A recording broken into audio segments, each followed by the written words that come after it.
So with a, a piece of work like this, do you feel that a lot of this is still applicable?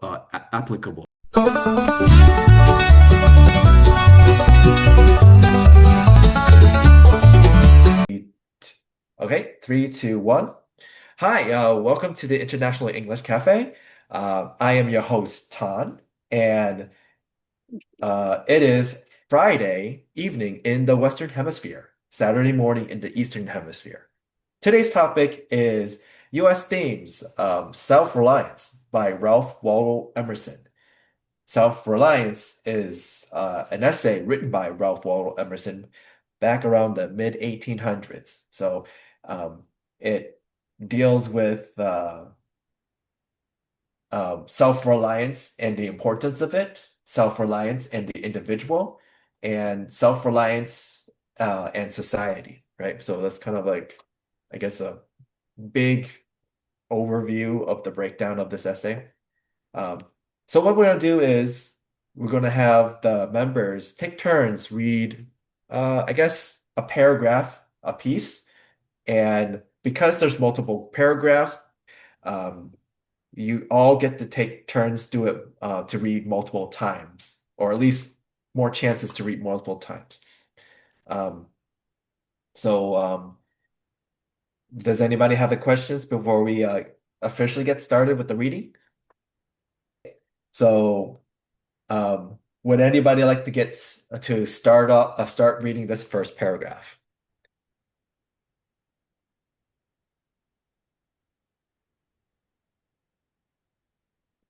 And just so you know, if you don't volunteer, I'll volunteer you to read.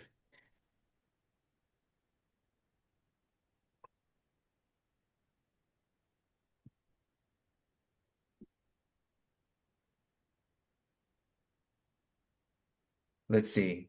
Um, Matt, you have yourself unmute. Did you want to start off and be first for the reading? Okay, thank you. Let me try. Let's go.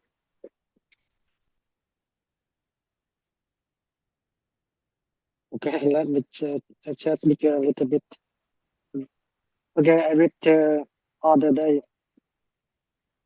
Yep, Some right here. verses written by and it's very hard for me. So Eminent. a minute. Yeah. Actually, I didn't see the word clearly. Okay.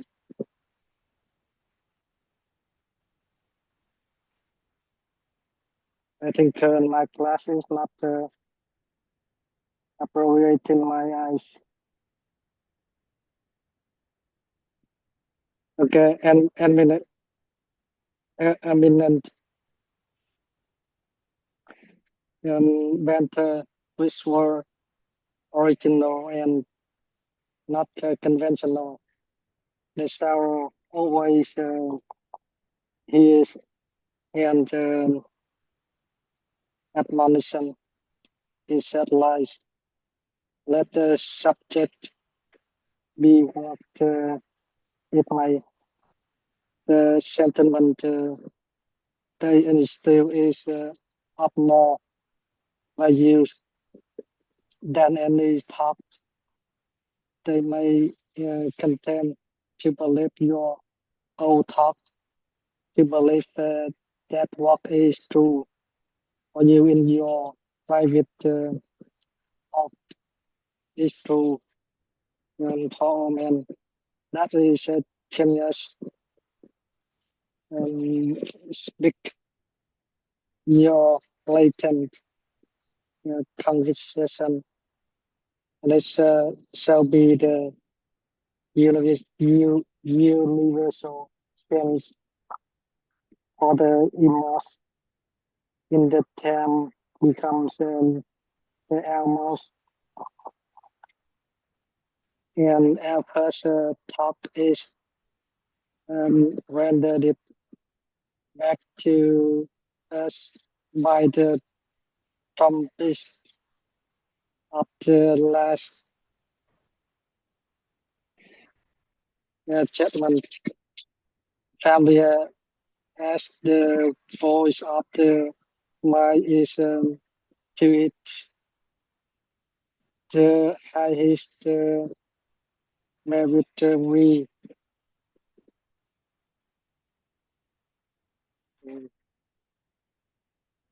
because sorry because my swing unable to read throughout this.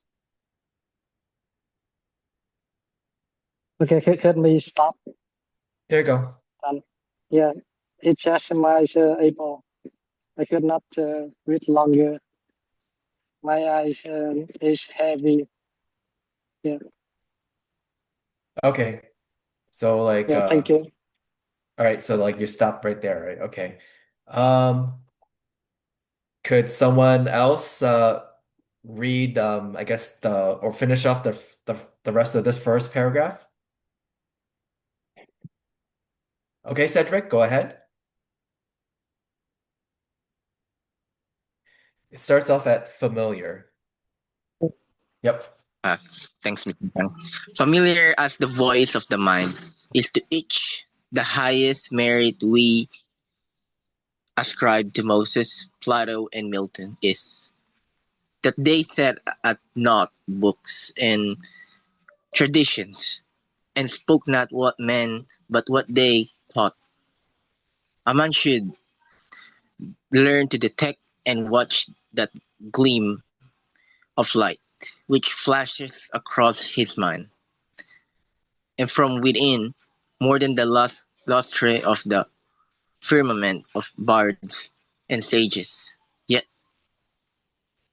Let me get to the okay, here you go. he dismisses he dismisses without notice his thought, because it is his. In every work of genius, we recognize our own rejected thoughts. They come back to us with a certain alienated majesty. Great works of art have no more affecting lesson for us than this. They teach us to abide by our spontaneous impression with good-humored inflexibility. Then most when the whole cry of voices is on the other side. Else tomorrow a stranger will say with masterly good sense precisely what we have thought and felt all the time, and we shall be forced to take with shame our own opinion from another. There is a Okay. time in every sorry. I don't know. Go like did you want to take the next paragraph too? No, I'm cool, Mr. Tang. Sorry. Okay. Sounds good. All right. Does anybody want to take the next paragraph? Can I try, teacher? Yep, go ahead, Helen. Okay. There is a time in every man's education when he arrives at the conviction that envy is ignorance, that imitation is suicide, that he must take himself for better, for worse, as his portion, that though the wide universe is full of God, no kernel of nourishing corn can come to him but doth his toil bestowed on that plot of ground which is given to him to till. The power which resides in him is new and nature, and none but he knows what that is which he can do, nor does he know until he has tried. Not for nothing one face, one character, one facts make much impression on him, and another none. This sculpture in the memory is not without pre-established harmony. The A was the A was placed where one ray should fall, that it might testify of that particular right. We but have expressed ourselves and are ashamed of that divine idea which each of us expresses. It may be safely trusted as proportionate and of God issues, so it be faithfully imparted. But God will not have his work made manifest by cowards. A man is relieved and gay when he has put his heart into his word and done his best. But what he has said or done otherwise shall give him no peace. It is a deliverance which does not deliver. In the attempt, his genius deserts him. No mass befriends, no invention, no hope. Cool. Thanks. This was a little bit of a difficult portion, but good that you were able to get through it, and there were some decently big words that you were able to pronounce well too. So not bad, not bad. All right, give me a second. I'm gonna just reshare the screen again. Here we go. Whoop. Hi, Thành Công. Hello. Yep. So, can you read this next part? Okay. Just T-cell.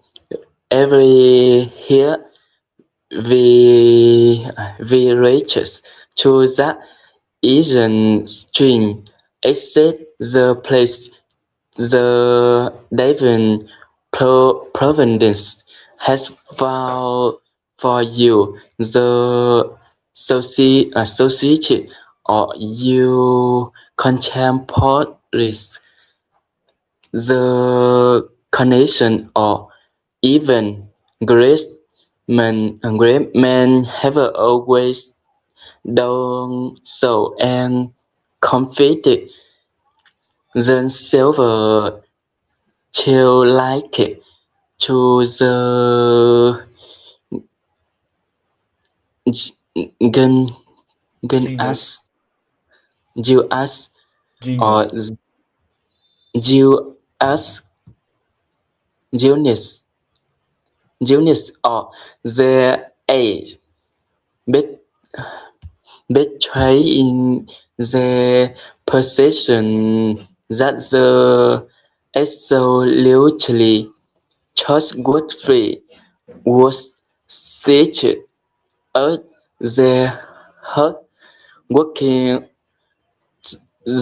through their hands predominating in all their being, and we are now men. Mm-hmm.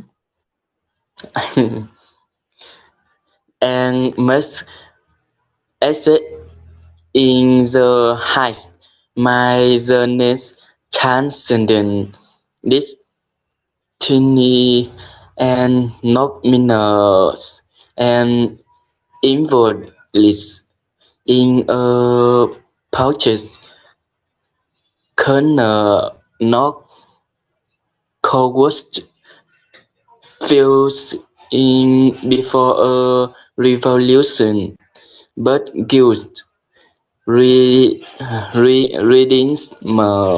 and bef-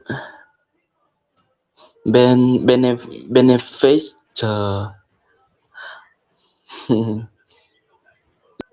Give it a try. oh Oh, being yeah. being the or omitted effort and advancing on house and the dark. Okay, good. It's it's not that easy, like I said, right? This is not an easy reading at all. So this is part of the challenge. But good job just getting through this. Would anybody like to read the next paragraph? And it's more than these 2 lines, by the way. Can I? I don't know where you were, but I wanna go. Yep. I moved it up to the top. So like what? It starts with what pretty articles.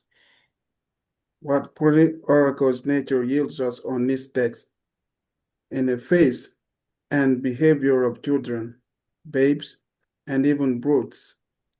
That divided and rebel mind. All right, and let me scroll down.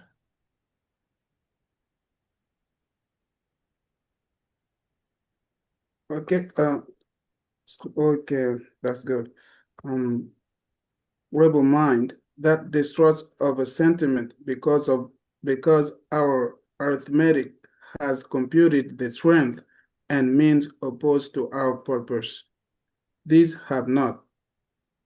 Their mind being whole, their eye is as yet unconquered, and when we look in their faces, we are disconcerted. Infancy conforms to nobody.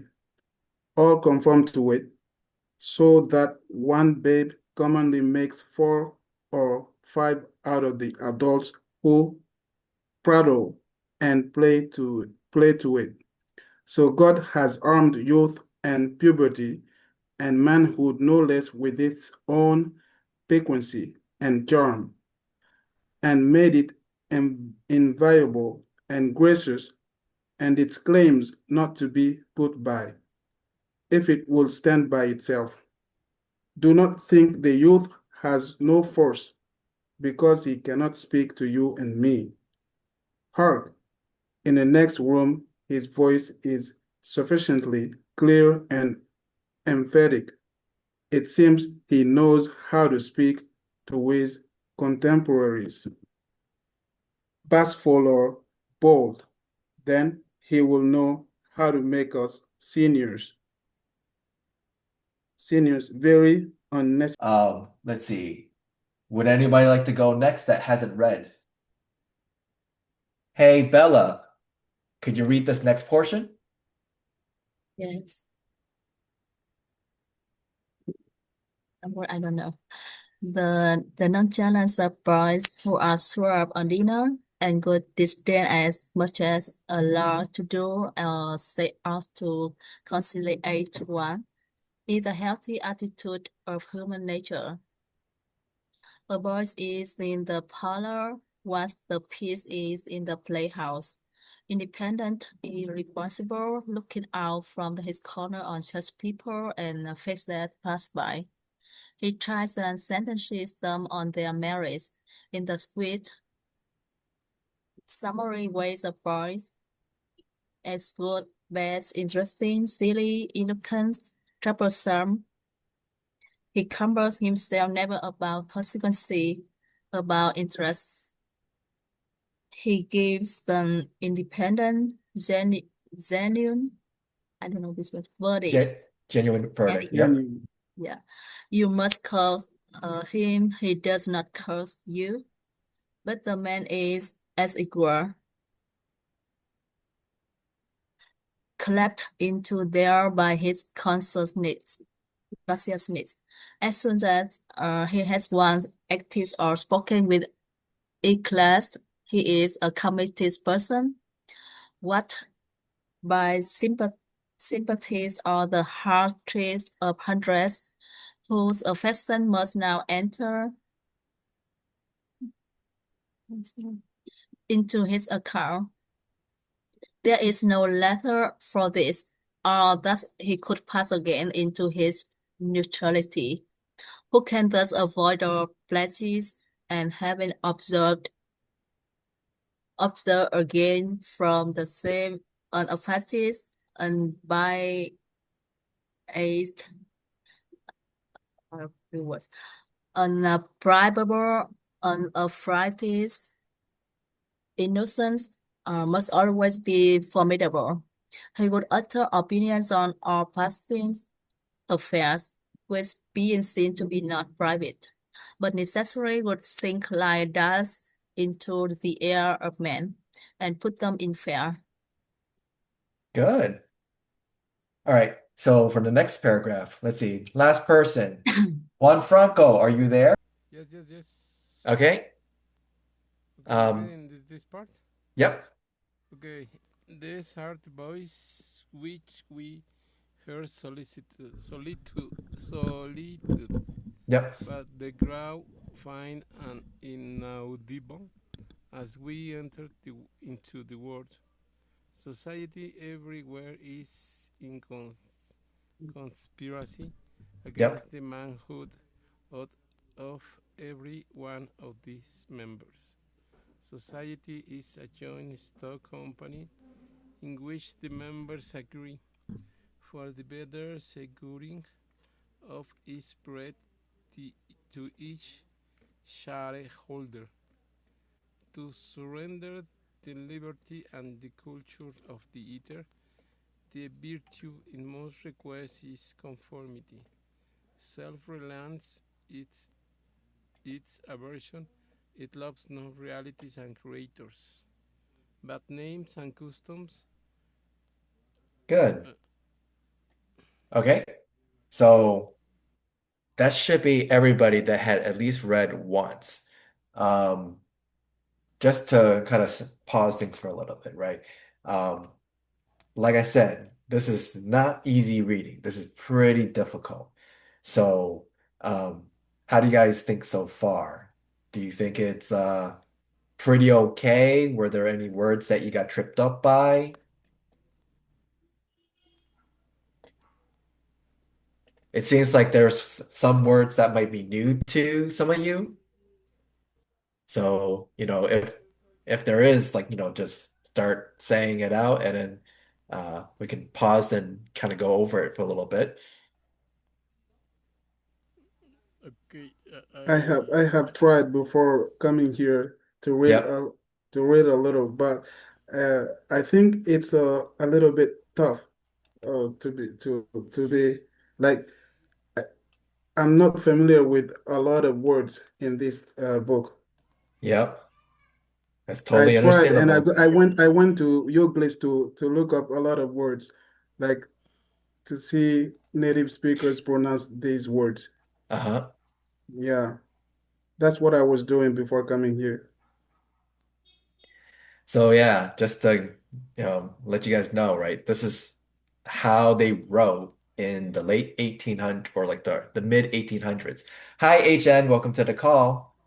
Um, so this is why it's a little bit difficult, not because just the English, but this is English from back then, right? So how they wrote back then is different. Plus, this is not just English from back then, but English at a very highly academic level.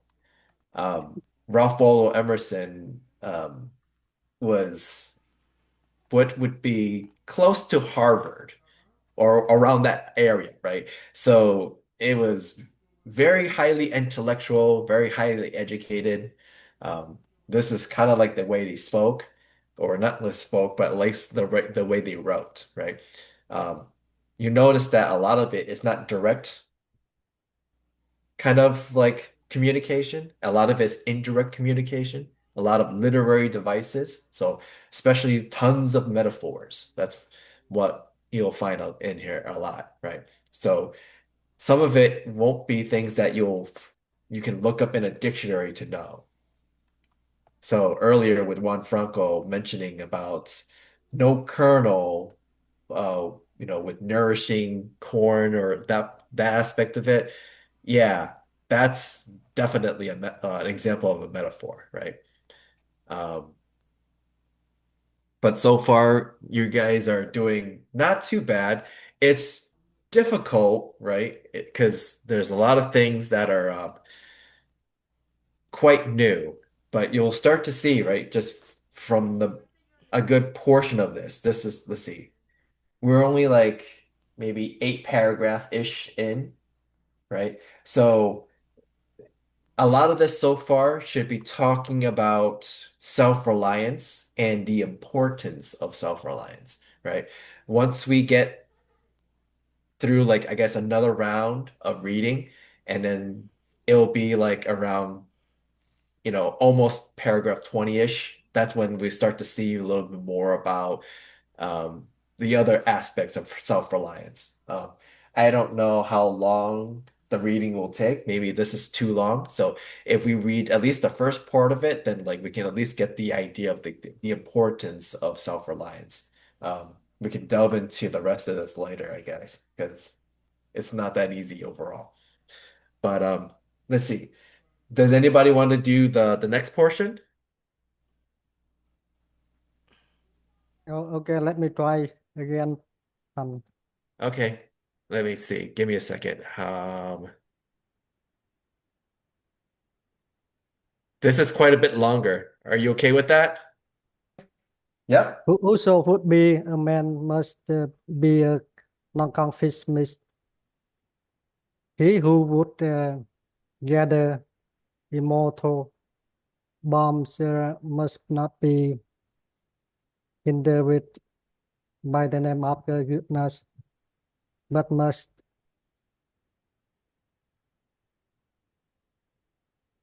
as long if it be goodness, nothing is at last sacred, but integrity of your own mind absolve you to yourself. You so have separate of the world. I remember an answer with when quite young I work prompted to make to advise you advisor who works want to important me with the dear old doctrines of the church. On my saying, what have I to do with the sacredness of traditions? If I live wholly from within, my friend, she stated, but these impulses may be from below, not from above. I realized they do not seem to me to be such.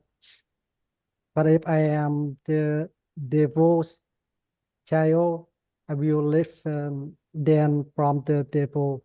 No law can be sacred to me, but that of my nature. Good and bad are but names very readily transferable to that or this. The only right is what is after my constitution. The only wrong what is against. Okay, please, Prof. Where? Yeah. A man is to carry himself in the rations of all position as if everything were titular and ephemeral, but he ashamed to think how easily we capitulate to badges and names to large societies and that institutions. Every decent and well-spoken individual affects and sways me more than is right. I opt to go upright and vital and speak the truth and truth in all ways. If malice and vanity were the code of philanthropy. Could I pronounce this word? Philanthropy. Philanthropy.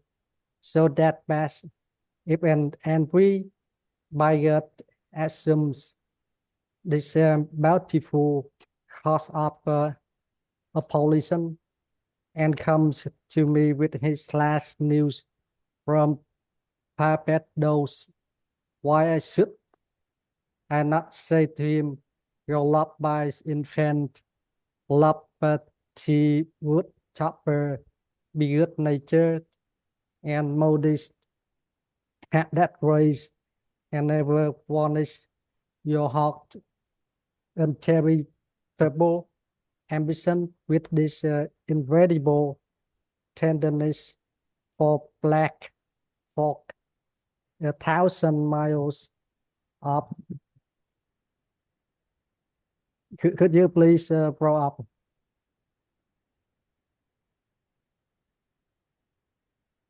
Tilop for his spite at home. Prof and playlist would be set getting rating, but truth is handsomer than the affection of love. Your goodness must have some act to it, and else is signal the doctrine of hatred must be with as the counteraction of the doctrine of love when that bows and Wines. wins wise. And I son, father, and mother, and wife, and brother, when my sinners calls me, I would write on the lighthouse of the doorpost rim. I hope it is somewhat better than rim at last. But we cannot spend the day in the explanation. Expect me not to show cause why I seek or why I exclude company. Then again, I do not tell me as a good mandate to the of my application to put all poor men in the good situations. Are they my poor? I tell the though foolish Philanthropist. philanthropist, right? Sorry, I could not pronounce it word. It's okay. That I wrote the dollar, the dam, the cent I give to such men as to not belong to me and to whom I do not belong.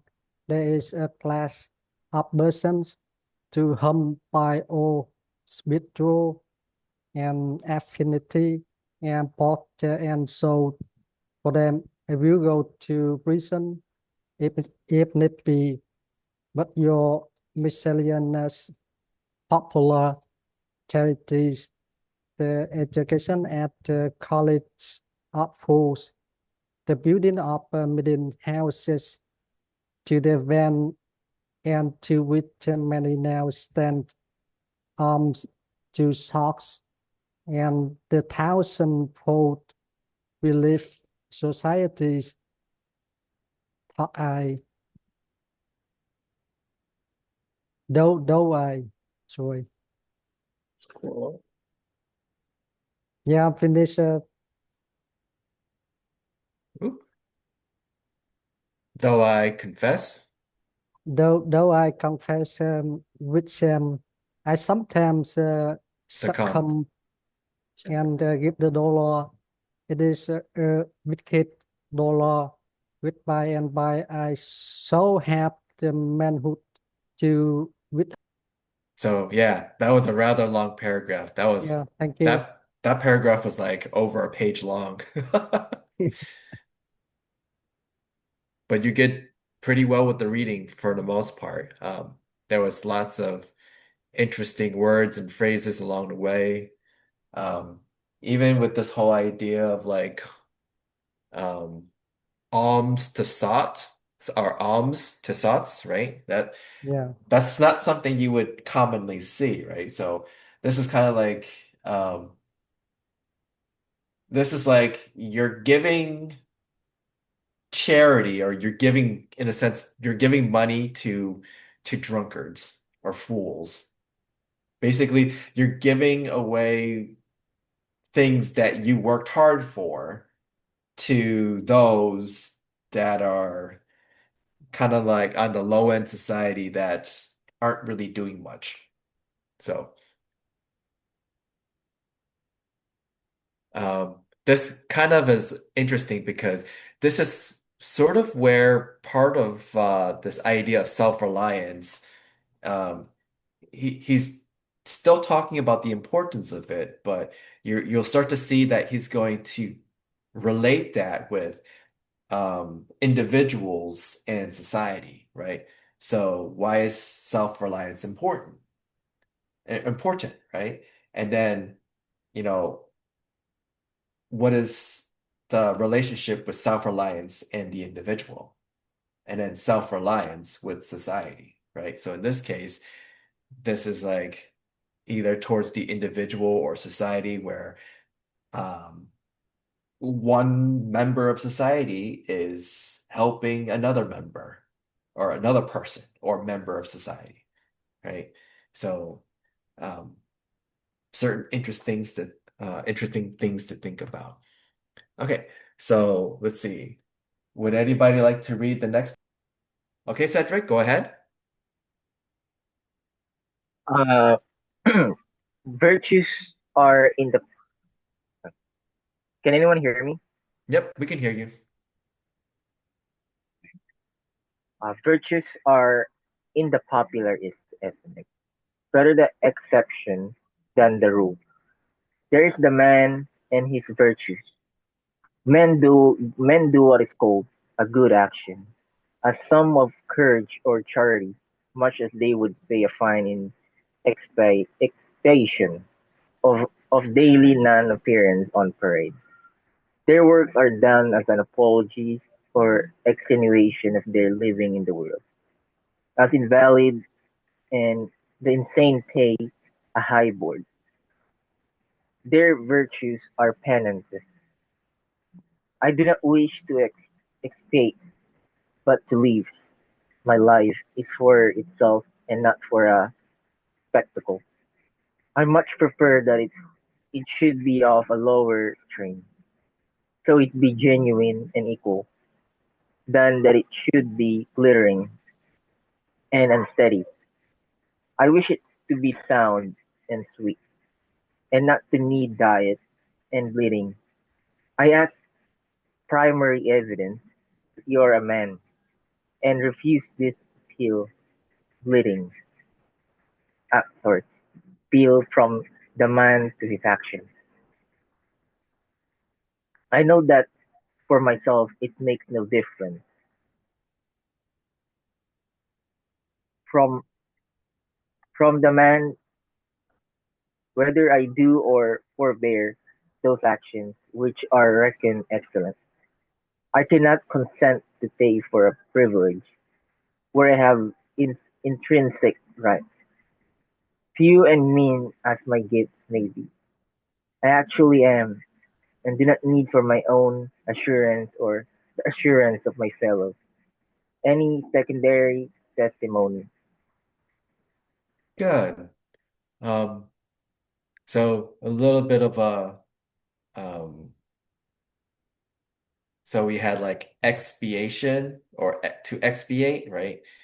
That's kind of like making to make amends or like or an amendment, right? That's what that kind of sort of means.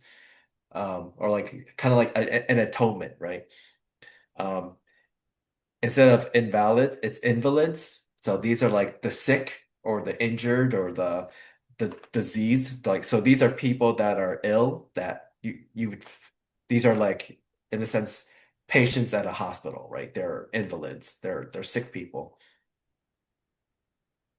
So that's why sick people and insane, right? So they're so insane people would be considered like mentally sick, right? So um so a bunch of new vocabs there. Um, but yeah, let's see. Next paragraph. It's a lot more shorter. Does anybody want to take this very short paragraph? Okay, me. Okay, go ahead, Juan Franco. Okay. What I must do is all that concerns me. Know what the people think. This rule equally argues in actual and in intellectual life. My search for the whole distinction between greatness and meekness. It is the harder, because you will always find those who think they know what is your duty better than you know it. It is easy in the world to live after the world's opinion. It is easy in solicitude to live after our own. But the great man is he who, in the midst of the crowd, keeps with perfect sweetness the independence of solitude. Good.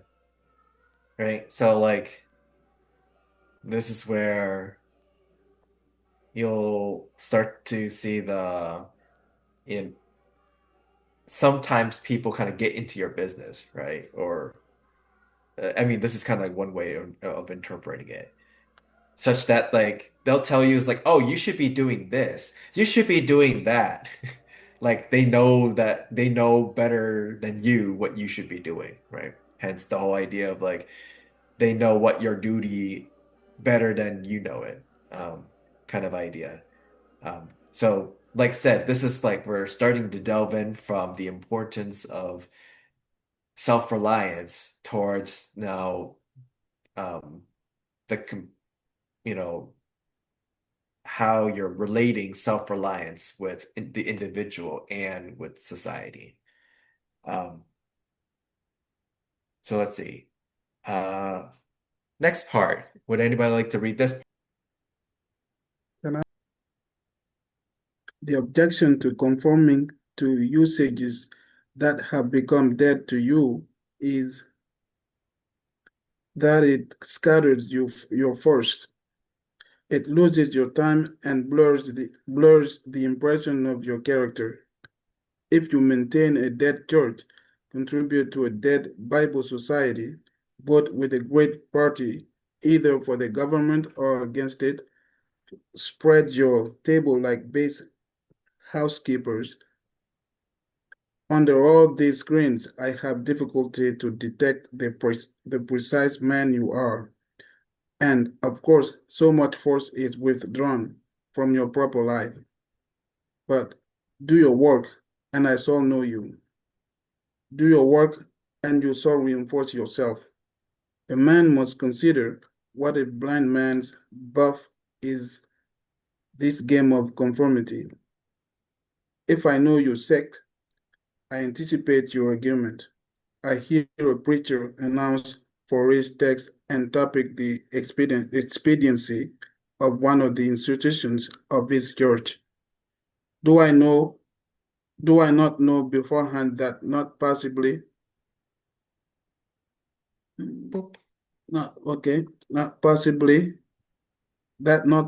can he say a new and spontaneous word? Do I not know that with all this ostentation of examining the grounds of the institution, he will do no such thing? Do I not know that he is pledged to himself not to look but at one? Let's see. Was there more? Yes, there is more. It's a lot longer. Here we go. But at one side, the permitted side, not as a man, but as a parish minister. He is a retained attorney, and these heirs of the bench are the emptiest affectation. Well, most men have bound their eyes with one another handkerchief and attached themselves to some of these communities of opinion. This conformity makes them not false in a few particulars, authors of a few lies, but false in all particulars. Their every truth is not quite true. Their too is not the real too. Oh, sorry. All right. I think it should be like this. Yes. And then 2 is not the real 2. Okay, there we go. Yeah. There too is not the real deal. Therefore, not the real for. So that every word they say sagrants us, and we know not where to begin to set them right. Meantime, nature is not slow to equip us in the prison uniform of the party to which we adhere. We come to wear one cut of face and figure, and acquire by degrees the gentlest asinine expression. There is a mortifying experience in particular, which does not fail to wreak itself also in a general history. I mean, the foolish face of praise, the forced smile which we put on in a company where we do not feel at ease in answer to conversation which does not interest us. The muscles, not spontaneously moved, but moved by a low, usurping willfulness, grow tight, grow tight about the outline of the face with the most disagreeable sensation. Pretty good. So yeah, now you can start to see that he's getting into like critiquing things, right? About this, what is conformity and the consistency of it. So um, now he's trying to be very harsh towards this Yes, idea very of correct. conformity, right? Um, let's see.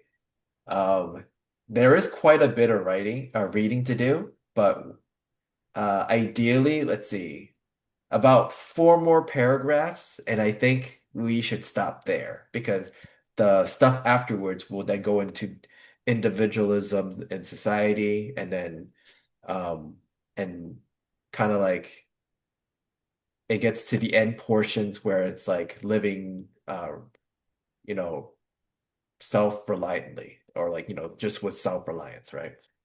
So this is the part where we'll get a little bit more interesting for the next 4 paragraphs worth. So let's see. Anybody want to read next paragraph? Okay, willingly. For non-conformity, the world whips you with its displeasure, and therefore a man must know how to estimate a sour face. The bystander look askance on him in the public street or in the friend's parlor. If the aversion had its origin in contempt and resistance like his own, he might well go with a sad countenance. But the sour faces of the multitude, like their sweet faces, have no deep cause, but are put on and off as the wind blows and a newspaper diet. Yet is the discontent of the multitude more formidable than that of the Senate and the college. It's easy enough for a fair man who knows the world to book the rage of the cultivated classes. Their rage is decorous and prudent, for they are timid as being very vulnerable themselves. But when to the feminine rage, the indignation of the people is added when the ignorant and the poor are aroused, when the unintelligent needs the habit of magnanimity and religion to treat it godlike as a trifle of no concernment. The other terror that scares us from self-trust is our consistency, a reverence for our past act or word, because the eyes of Others have no other data for computing our orbit than our past act, and we are loath to disappoint them. Good. That's basically, let's see, that should be paragraph 11 and 12, since, 12 was fairly short. But very good job. Thank you. You're welcome. So yeah, more continued criticism towards conformity and the consistency of it, right? So anybody like to take paragraph? Again, if there's anyone, there isn't anyone I can take on. Yeah, sure. Take it away. Okay? But why should you keep your head over your shoulder? Why drag about this corpse of your memory? Lest you contradict somewhat you have stated.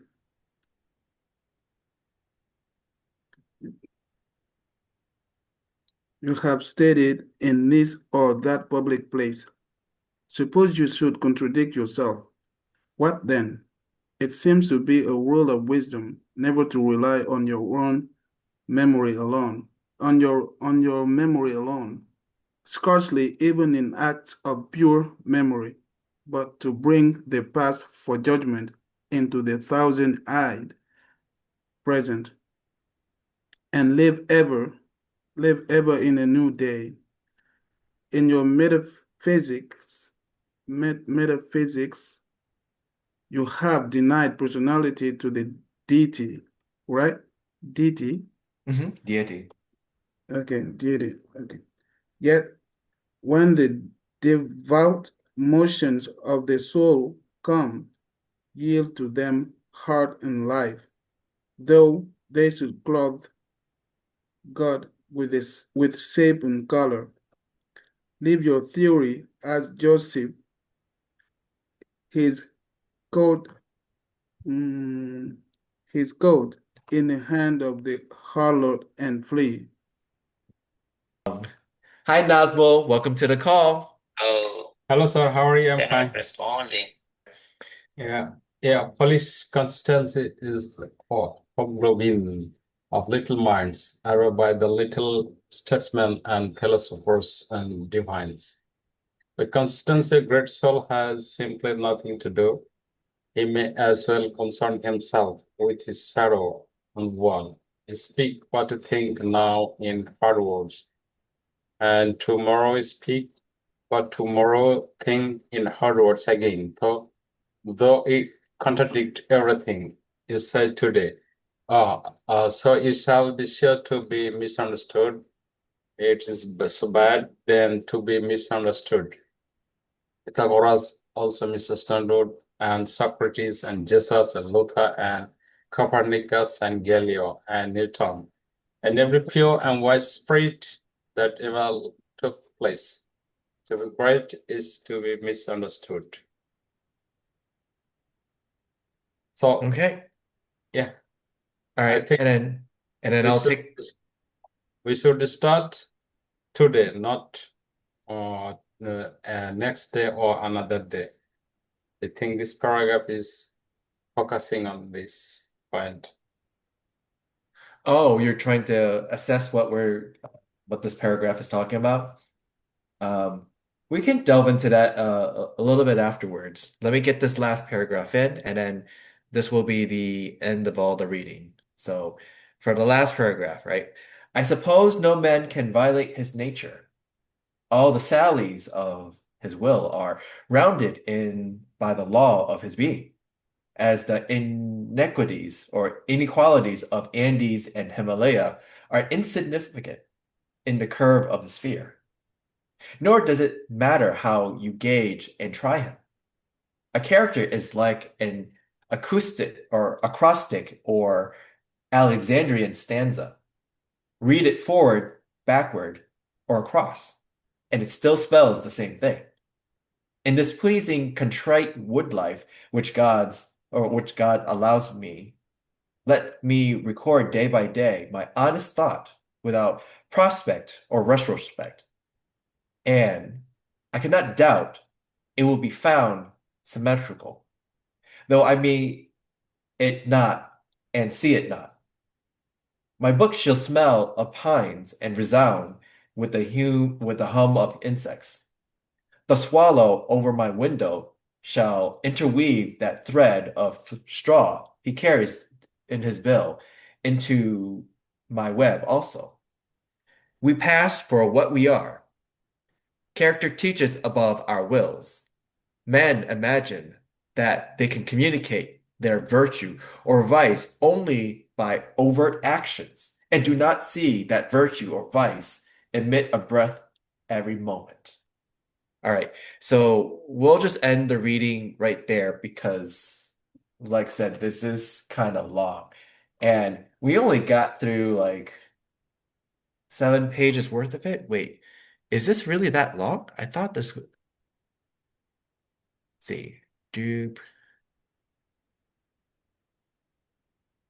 Yep, it is. Yeah, because like if I were remembering straight, I thought it was a little bit shorter, but this was connected to like another writing of his. So it was like two writings in one, but I guess not. Looks like it's a lot longer than that. 21 page. But it's okay. So we're going to cut the rest of this out because that first third of it, I think, does nicely because we can just focus on that portion of it, right? Which talks about the importance of self-reliance and kind of criticizes certain aspects of conformity and consistency. Um, so just based off all this, right? Does any of this make sense to you at all?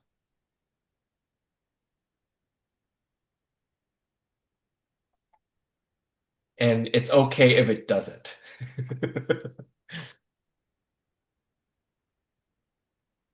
Actually, Mr. Tang, can you hear me? Yep, I can hear you. Actually, it makes some of it sense, even though I did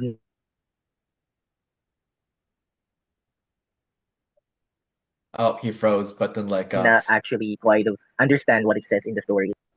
okay, that's good to You hear. know, and at the same time, Mr. Tang, I only what I've learned for today so far is just much about as like those fresh vocabulary enhancement and all this stuff. So like yeah, that's only what I have learned much at this time and all. Good. Okay. Let's see. Um, Anybody else want to comment on like about what they can understand or cannot understand? Me, Yep, go ahead. for example, in my case, I try to understand and repeat the history, but it's my conclusion. I don't know if it's good or not, but I think the is in this book say the try to define the way do you listen your opinion and listen your and try to the following your ideas, not give the opportunity the listen your ideas and walk in this way, and this important try to the make your dreams, no, and it's important and uh, not listen and the other people, not listen and the people in one uh, moment say the Jesus and this person, no, the defend the ideas. Uh, I believe this. I don't know if it's good or not, but I try to understand the Yeah, problem. it's not that easy. Because, what is good? What is bad? What is any of that stuff? Maybe there isn't really such thing as a good or bad. Um, but at least in this case, right? Like back to what Juan Franco was mentioning, right? Like the idea of um listening, like, should you listen to your fellow man? Because if it's like in your, because it's the idea of like, supposedly they know what's in your best interest better than you. Like that, like he was mentioning that kind of part of the paragraph. And that's where it's a little bit interesting because like, um, that's like me asking Juan Franco, hey, Juan Franco, you should give me $1 million because, it's in your best interest to give me $1 million. Like, I know you're very rich, Juan Franco. In fact, Juan Franco, you should get everybody here $1 million because you're so very rich, right? That's the kind of persons that Emerson's kind of referring to in his essay. Now, it's not that absurd in the example I'm giving you, but it's kind of like that idea, right? So this is why, like, should you conform to society, or is it okay to not conform? Is it okay for you to not comply? Now, there were certain aspects of it that gets a little bit interesting because he does mention this idea of jail time, right? So um, there was quite a bit that we could delve into. Um, but before we get into something more in depth, um, does anybody else have any particular thoughts of what you have just read and, being able to understand it? Yeah, of course. I noticed that the paragraph was a little bit difficult. Some word was really strange to me. I never heard about that. Even the grammar, I can say some text or some phrase, even if I know there's vocabulary, I noticed that I didn't under they have a hidden meaning. You understand what I mean? So for me, it was Yes. really strange. Yeah. That's why even after reading, I didn't quite understand what's the matter on this text. Yeah, because he writes with a lot of metaphors. Okay, So okay, I hence see. what you would consider as hidden meanings, that's what that is, right? And also, this was written in the mid 1800s. So you're talking about a writing that's almost 200 years old. So the way they communicated and wrote in English is a lot more different than what we would write in English now. Um, Plus, he existed in a time, or he existed in a location that's fairly close to Harvard University. So this is a very academic person on top of that. So even for you, it was difficult to understand properly. Well, like I said, I read this when I was after college or like after Okay. high school, right? Within my college days, because it's not that easy. Like I learned about him in high school at least, but this kind of reading I didn't get to read until later on. Although I read it on my free time, not necessarily because it was a college course, but it was something that like I could understand by the time I got to college. It's okay. Even me, sometimes even in my first language, you can speak to me. I'm not able to understand what you say. So I think in a language is a kind of, I can say, an advanced vocabulary, an advanced phrase that you can say. I might not be able to well understand what the person says. So it's not only in English or only you. So in every language, I think. Yeah.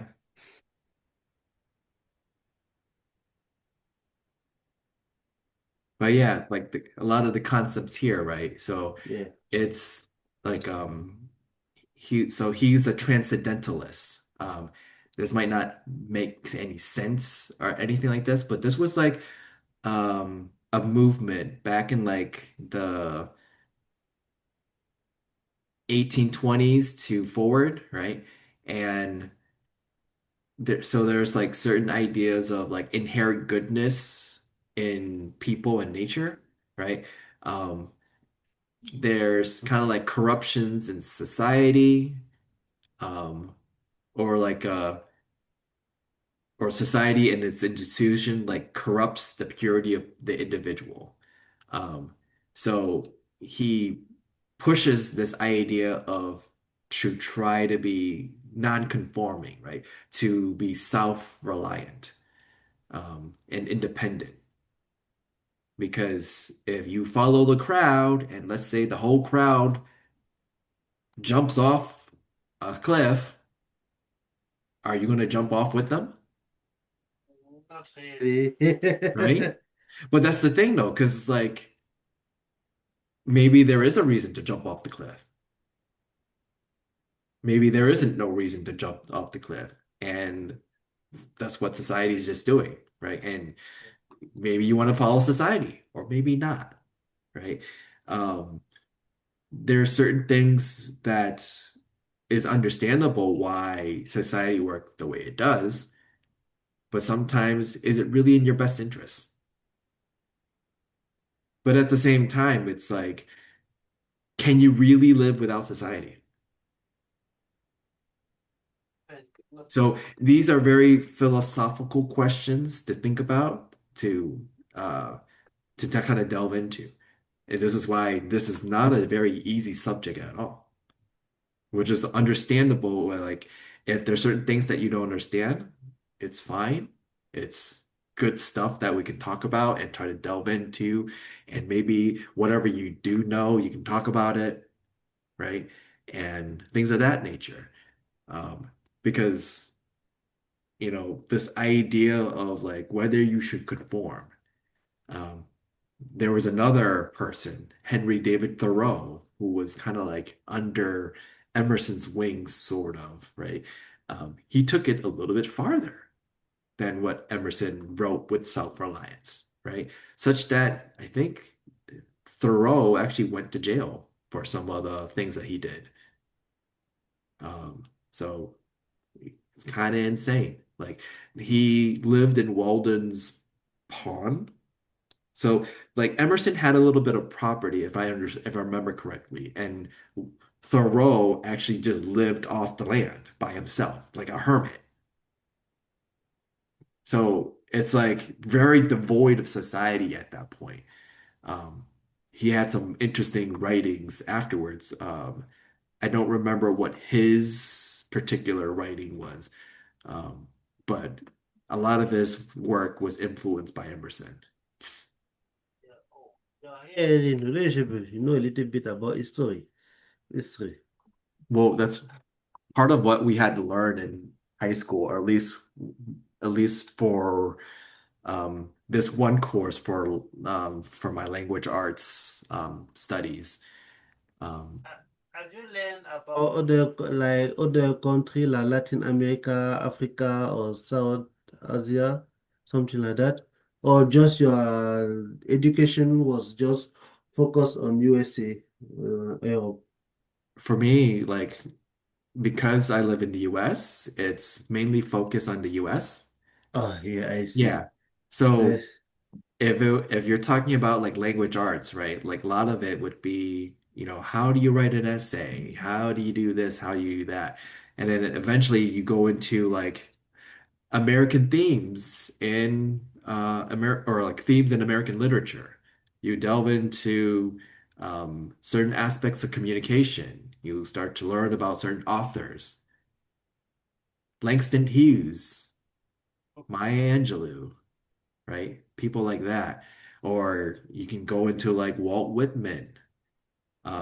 You can go into, let's see, there was a bunch of others, but I forgot their names. Um, Obviously there was like, like Dickinson, um, Edgar Allan Poe, all like a lot of those poets. But then you get into like other like, then you get into certain books, Catch 22, Catcher in the Rye, To Kill a Mockingbird, The Adventures of Huckleberry Finn. So you got your Mark Twain's in there, you got your um a bunch of other people. Shoot, like there was a lot of books that or literature I didn't get to read and that I'm trying to read right now. Like Jane Austen's Pride and Prejudice, for example, although that's more like I think British lit instead of American lit, but um that's something I wanted to delve into as well. Shakespeare, Shakespeare too. The what? Shakespeare.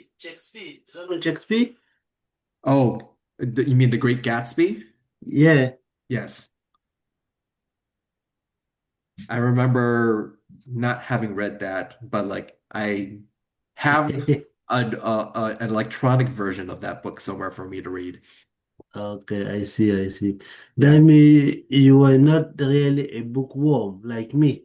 No, like like I said, I have a big old library behind me. So it's not Oh, like and will be this whole thing right. Oh, dang it. I broke my Game Boy. In any case, this whole thing is my library. oh my goodness. And this is only some of it. I have all my textbooks all packaged up in big old boxes. I have like lots of boxes of Oh, textbooks.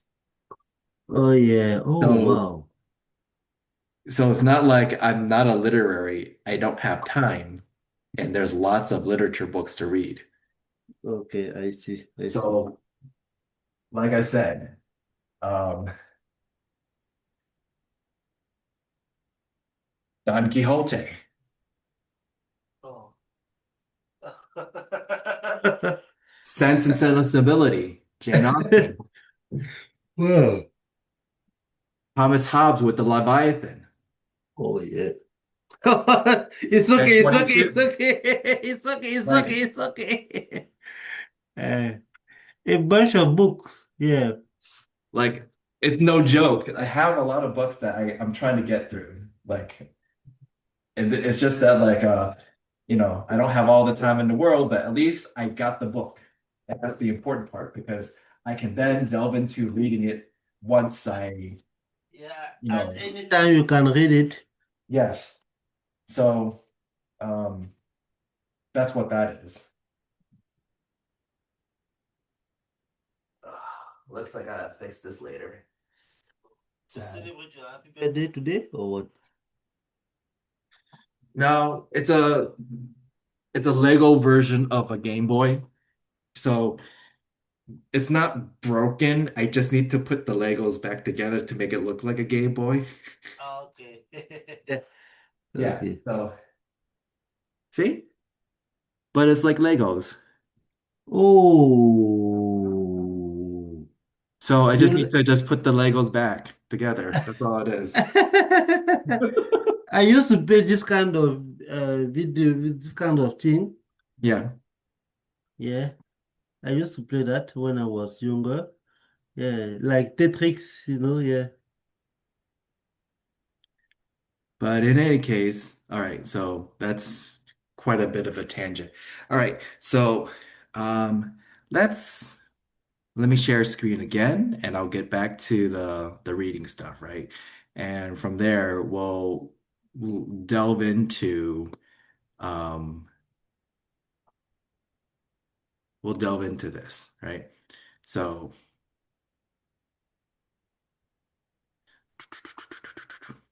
starting from the top. Um so this first part of it, right? It's like where did it go? Um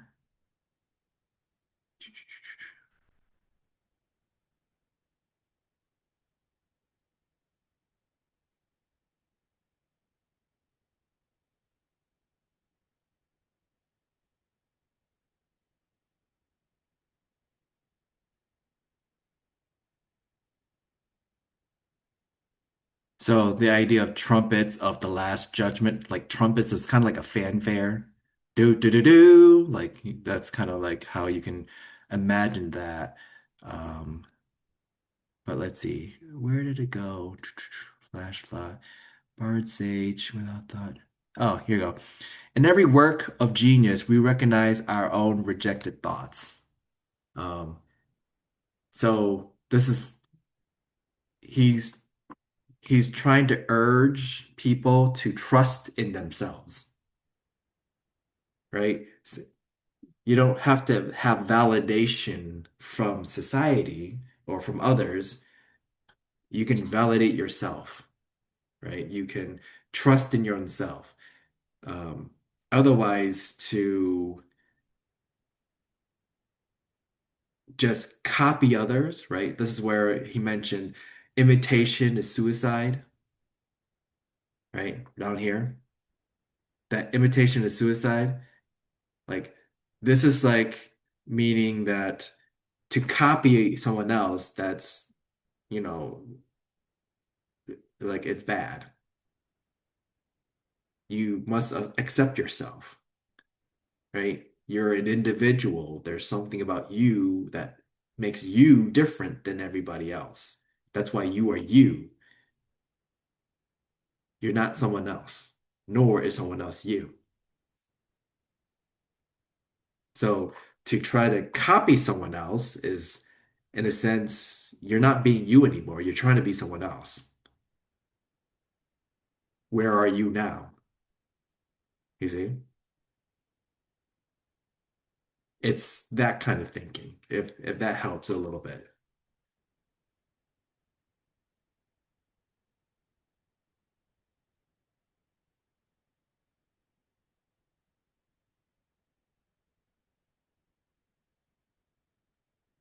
I don't know if that was confusing or not, but like, does that help kind of explain a little bit some of the things for the reading? Um, so let's see. Thy, right? Thy, thyself. So this is the whole thy, thou, like art thou thy neighbor's blah blah blah, like that type of speaking. It's very Romeo and Juliet-ish in a way, like kind of like Shakespearean. So you'll see some of that type of writing in here too, although it's not as old. Um,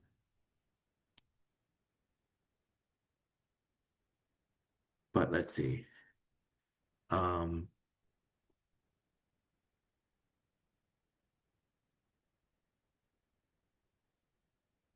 This is the part where I think Tangam was reading it.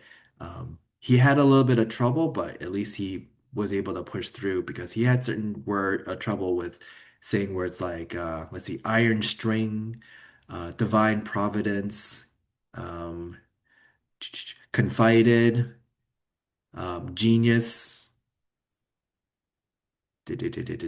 predominating, uh, invalids, benefactors, almighty, and advancing on chaos and the dark.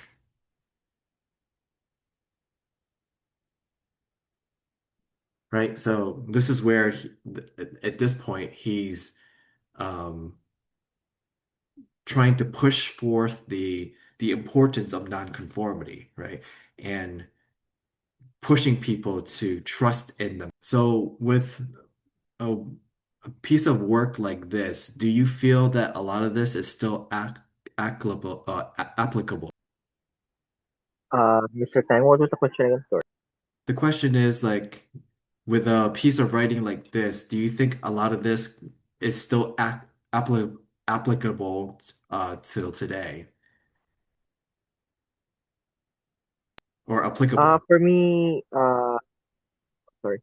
Yes, for me, I don't think mostly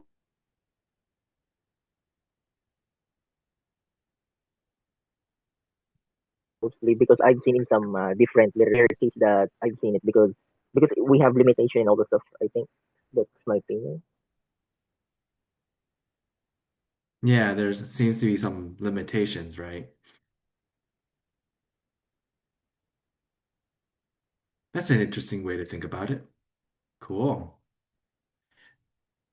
How about anybody else? Do you think this is applicable, or like this writing is applicable to the time of today? So Mohammed, what I was asking earlier was for what we have read in regards to self-reliance, do you think Mhm. any of this may be applicable to today's life right now?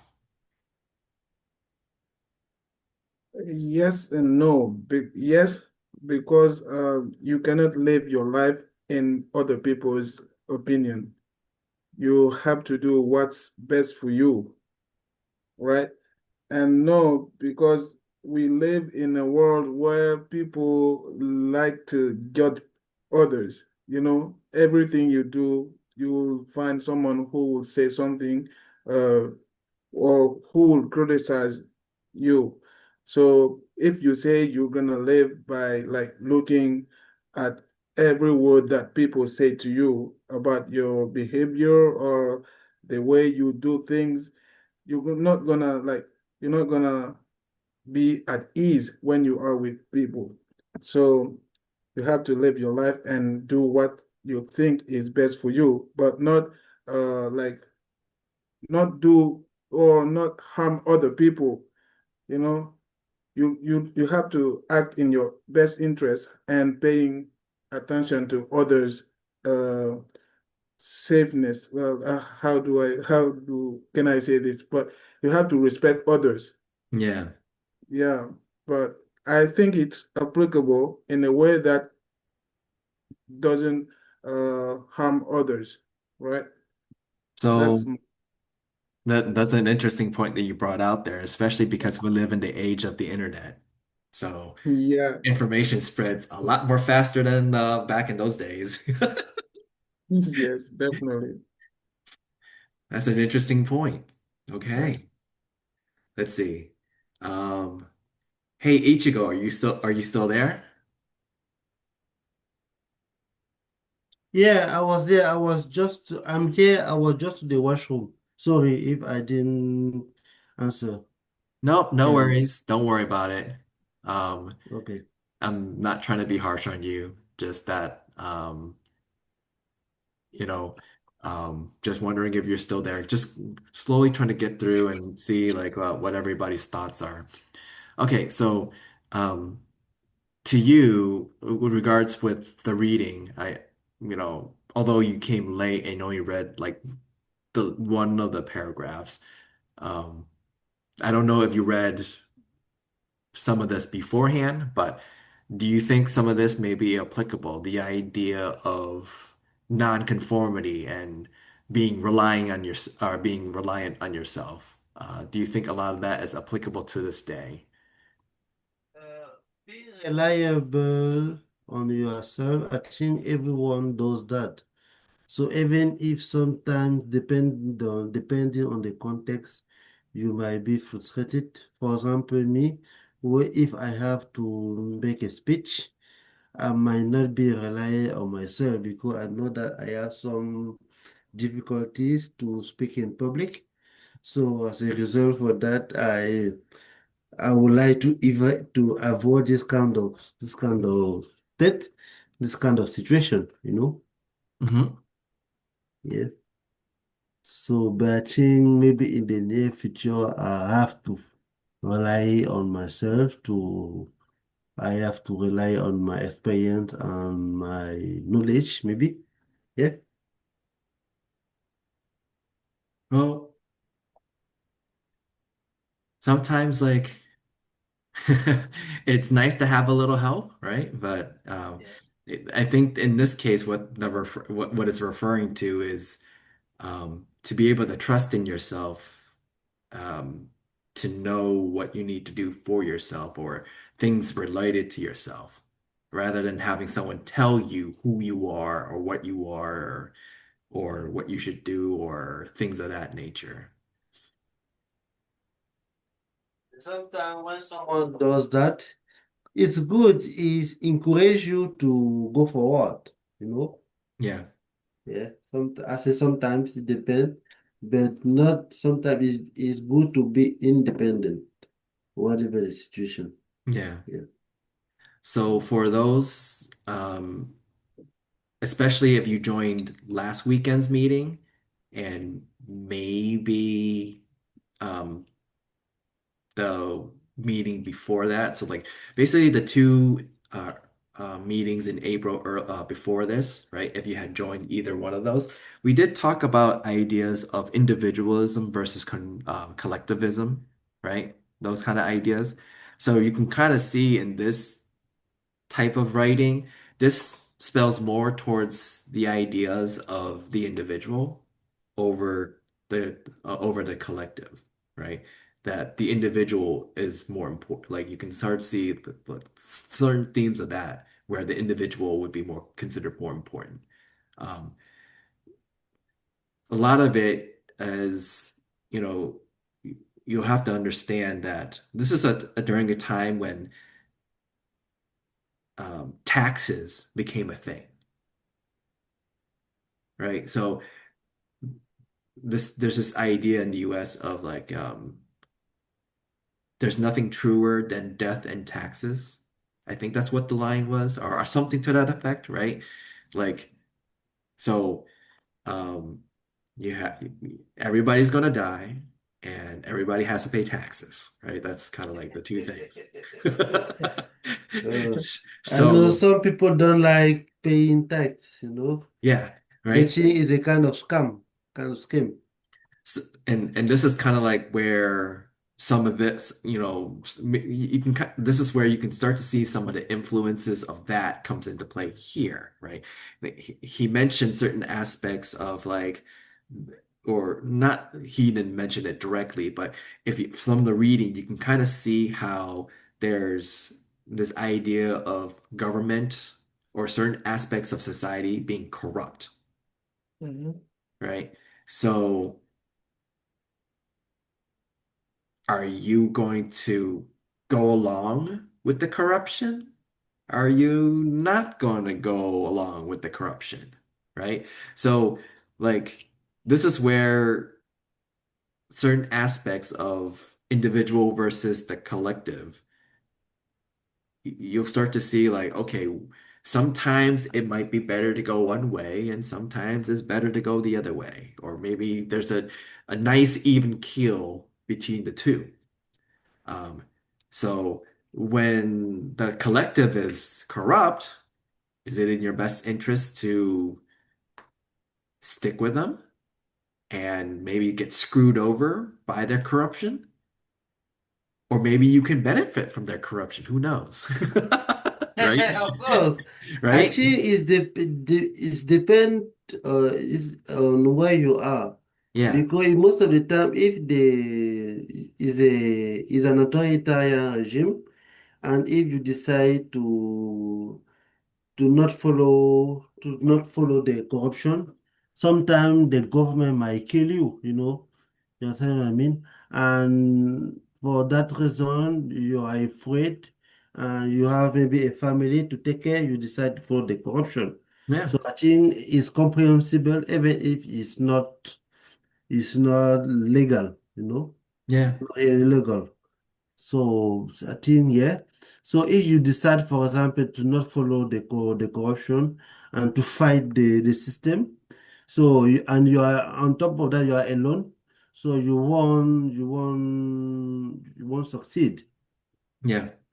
So So s- just give a little bit more of a background, right? Like this was sometime a little bit after the initial start of the United States because the they ratified the Union around what like 1789 or something to that effect. Like this is sometime well after 1776 for the Revolutionary War, and then they were able to win supposedly against Great Britain and then become their own independent nation. They started to um, gather together other states and start to come together as a country.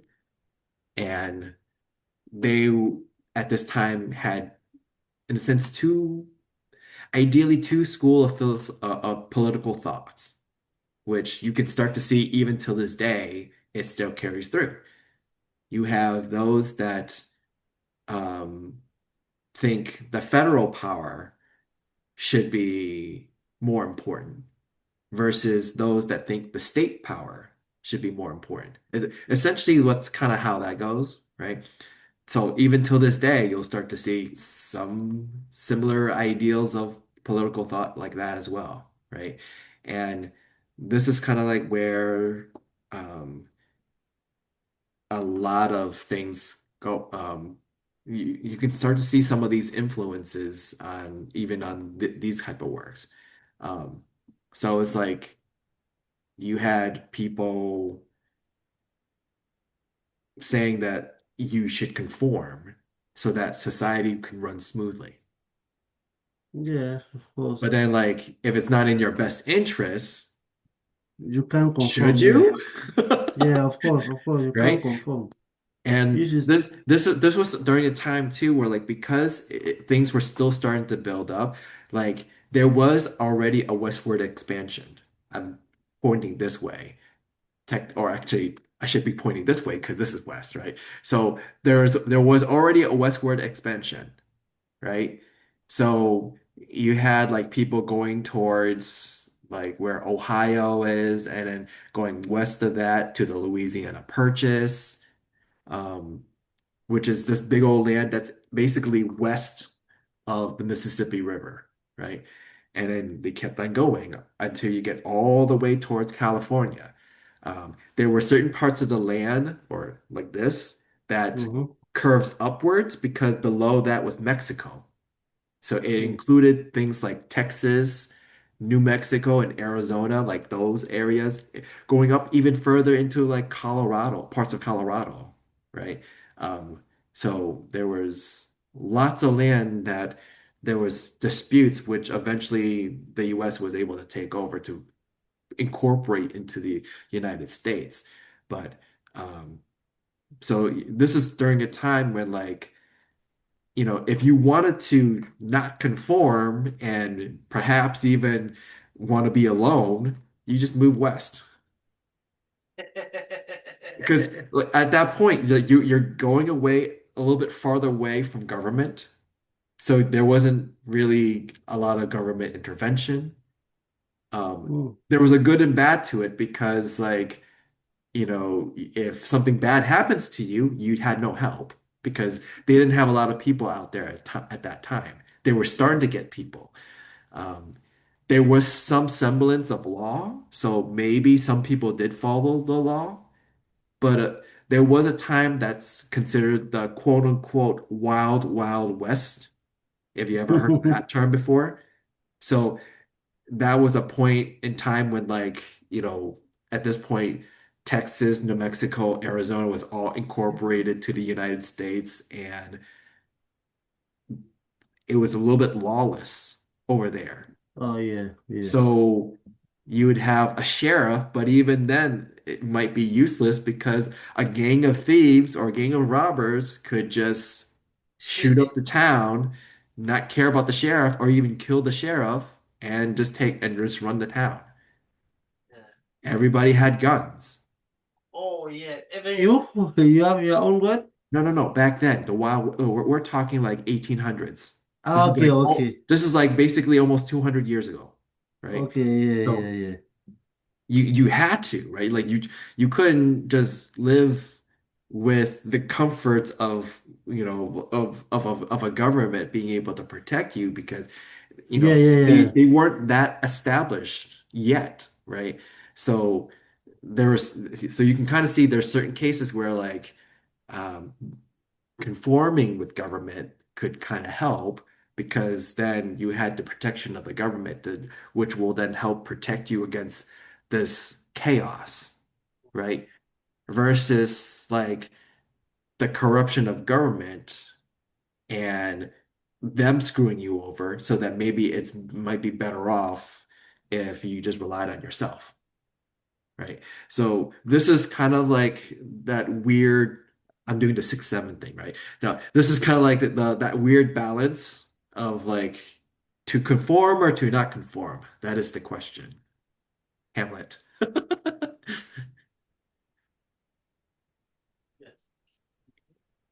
Sometimes it's hard to make a good decision. Yeah. Me, Well, I am this kind of people. Sometimes I am up in the air or I sit on the fence, you know. yes. But like, so just understand, like, this is like the philosophical, some of the philosophical thinking at that time, Okay, yeah. right? So those that didn't conform sometimes went to jail. Yeah, And of hence course. why, like, the Henry David Thoreau would be an example of that. Mhm. Mhm. So this is kind of a different thinking, right? Because then you can start to see why the US became a little bit more individualistic versus collectivist, Yeah, of right? course. Because like sometimes the individual is important or like should be more focused on as important compared to the Yeah, collective. yeah. Mhm. Because without a bunch of individuals, you won't have a collective to begin with. I think both are important, you know, both. How do you think, like just having read that portion of it, how do you think, um, do you think it's applicable from where you come from? What? Some of this idea. Like owning a gun or collectivism? Well, Mm. this whole idea of just being self-reliant, right? Do you think it's applicable to where you come from, where you are? Where I come from, it's not really. No, because the people most of the time they depend on the state, on the government. So they want the government does everything if possible. So it's culturally it's not really possible. Not really possible. And the mindset, people don't really have the same mindset, you know. It's it's gonna be really Hmm. hard to be honest here. Yeah. How about you, Mohammed? What do you think? Do you think this idea of self-reliance would be applicable to where you are? Not at all. In my country, we are quite conformist. You know, you should do things the way other do it. If you don't, you're gonna be like criticized by everyone, you know, and it's not applicable in my country, Hmm. especially in my ethnic. You know, I am a Mandingo, and we are not like others. We have our uh, own way of doing things, you know. So there are certain things that we cannot do that others do, but we cannot do. Hmm. You know, if we do, it's like losing our identity. So it's not applicable for me, especially. That makes sense. Yeah. How about you, Cedric? Do you think self-reliance is something that you think it would be applicable to where you are? For me, it's it's quite self it's quite crucial because from where I am is like in the Philippines. Hmm. We have to be, when let's just say the fact that when you are already like at the age of 18, so you have to make sure that you don't rely any longer to your parents, and at the same time you have to notice that if you're 18, it's already time for you to step up and be like a real man at the same time, because if not, at the end of the day, what all matters is yourself. Because Hmm. if you're not going to step up for more much to yourself, and then who knows, there you can't rely on anyone else, because eventually your parents are not that quite of they're not quite of like what they call it, like immortal. Like they also get older and older. So for me, they're not either at the same time a fragile. So what I have to do is I need to become much more independent and more reliable on myself, so that when I get a job, I can somehow return something for them as a reward and all this stuff. So thank you. Yeah, thank you. Okay. Hey, Bella, I know you're kind of busy over there, but are you there? Sorry, because I have customer here. Yep, I kind of figured. All right. So the I want question, to choice. yep. So the question for you, or the question is, in terms of self-reliance, do you think that's something that you feel may be applicable to where you are? Where am I? Yes, they're like, do you think self-reliance is applicable to where you are in your part of the world? For myself, I think self-reliance, right? Mm-hmm. Is important because I had some experience on this.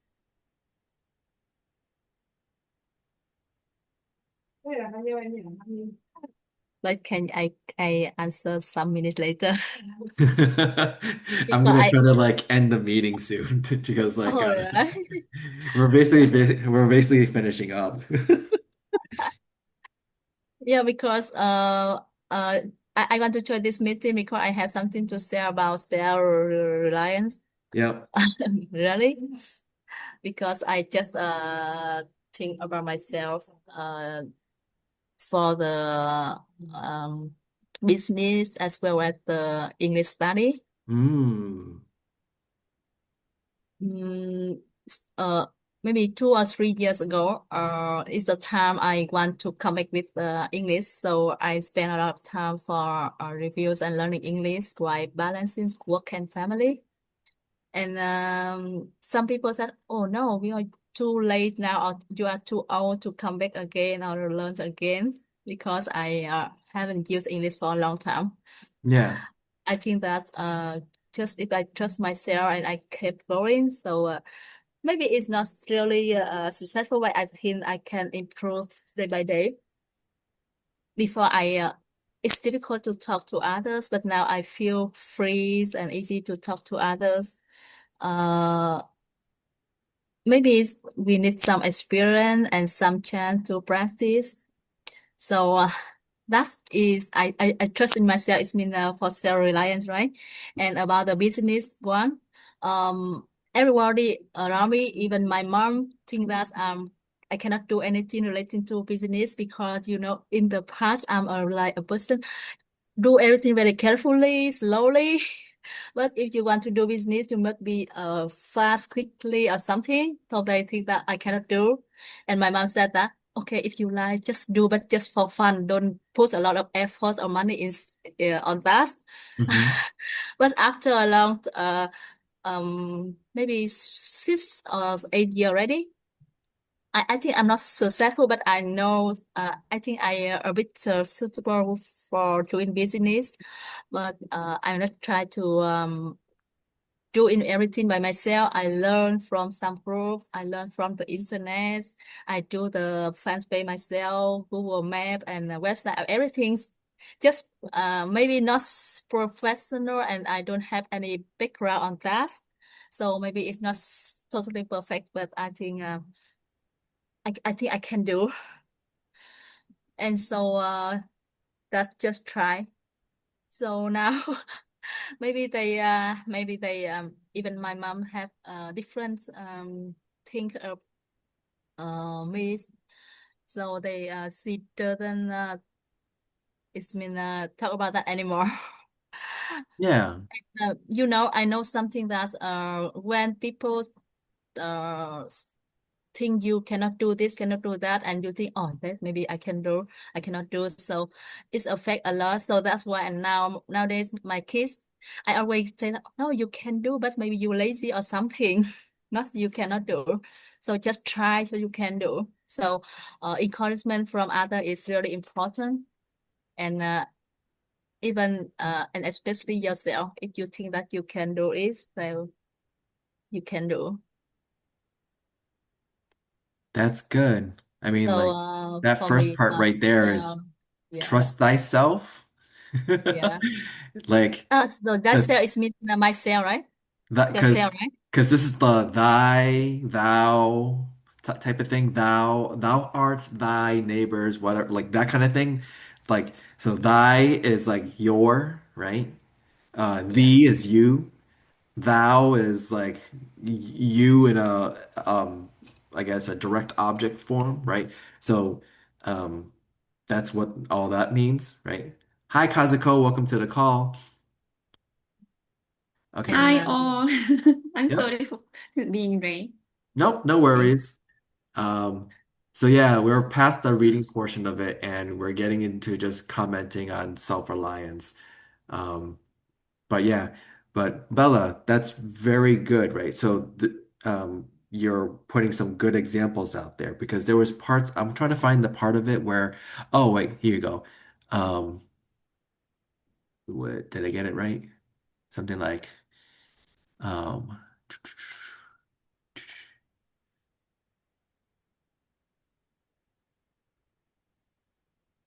no, maybe not this part. I'm trying to find the part where I remember somebody had read that part. It was the part where it basically said that um something about duty. Actually, is there a search? Is there a way for me to search through this? I'm doing this off the website, am I? Aren't I? Let's see. Is there something I could do in terms of had I already downloaded this? Maybe I had downloaded this already.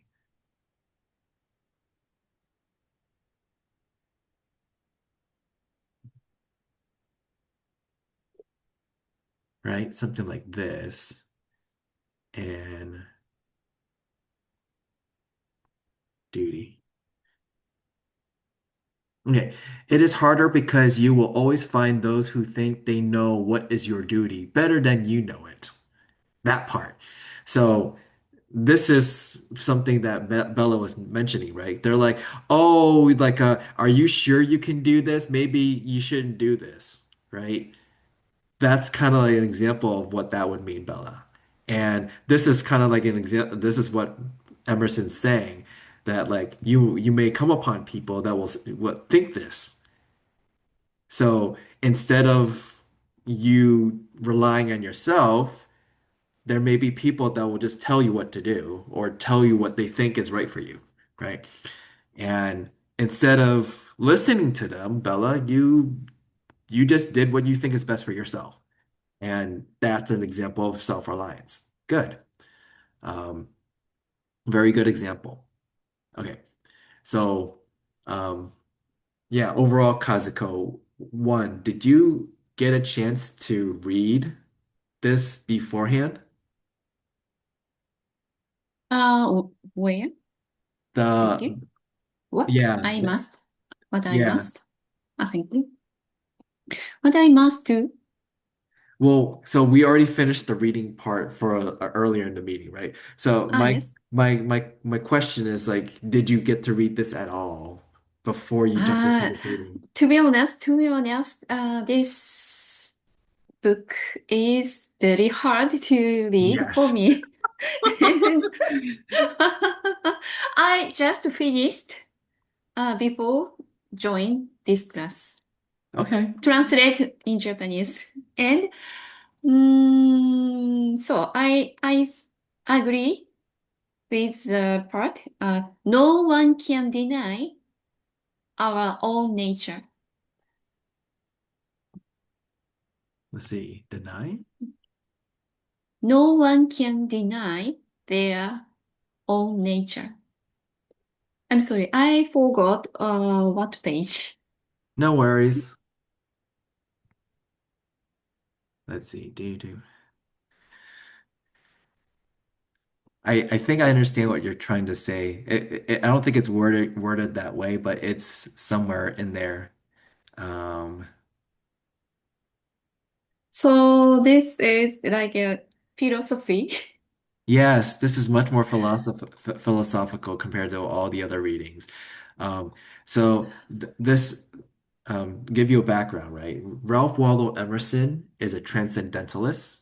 So these are people that find that there's good in human and nature.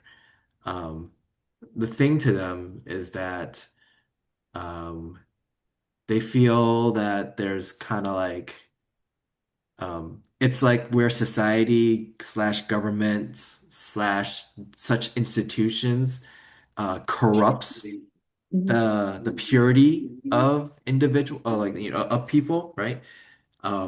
So this is the reason. So because of this like people should be self-reliant. Like people should have self-reliance, right? People should just rely on themselves, right? They should not need to conform,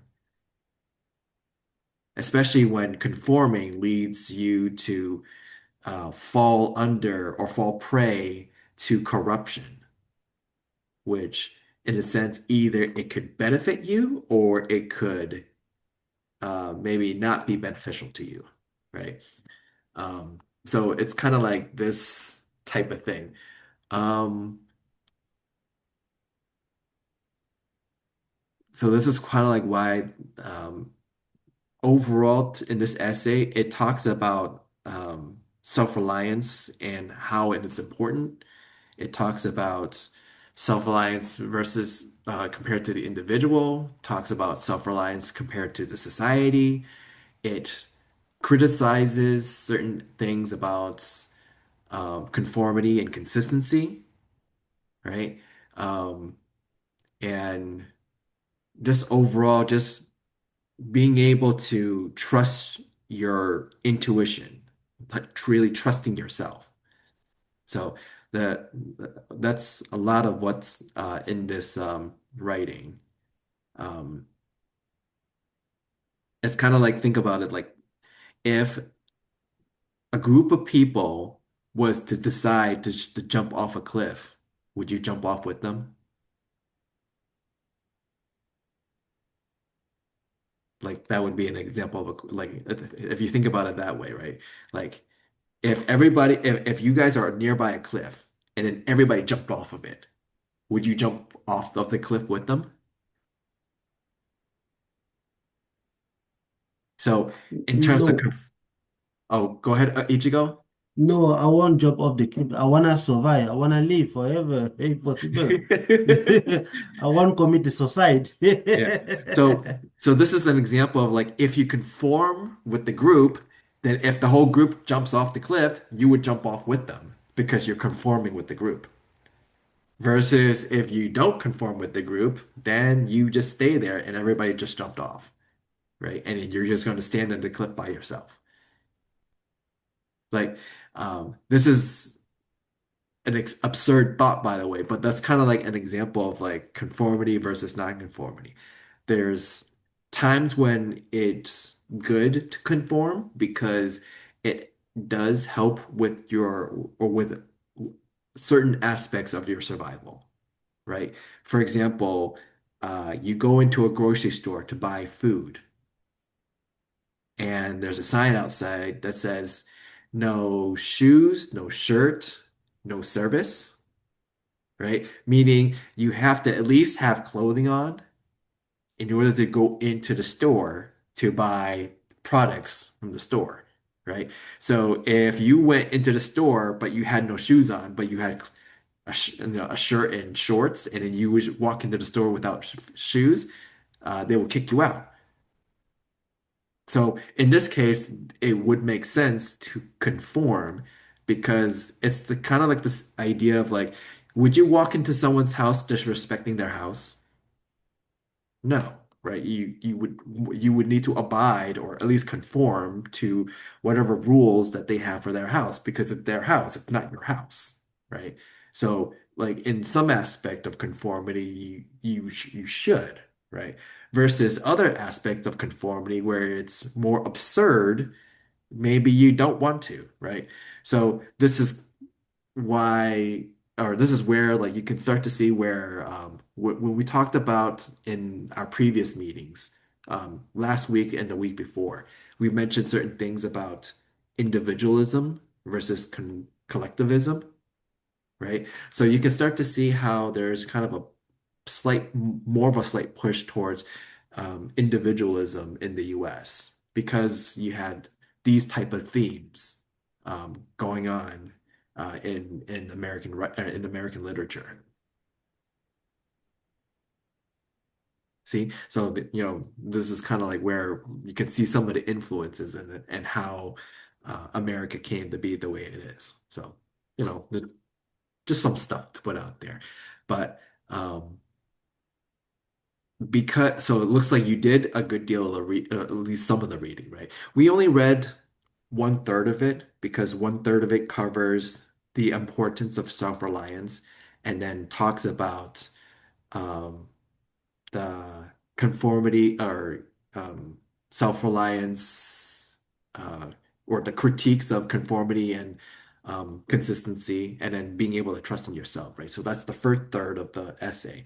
The rest of it talks about individualism and society, and then eventually living self-reliantly, right? Which that's like a big chunk of the end. This is like since it's 21 pages long, 7 pages worth of it is actually pretty good. It actually got the initial brunt of what we need to go through anyways. Um, but based off of like what you have read, was there anything that you felt confused by or like that you did not understand? So, can I ask you, Tan? Yep. After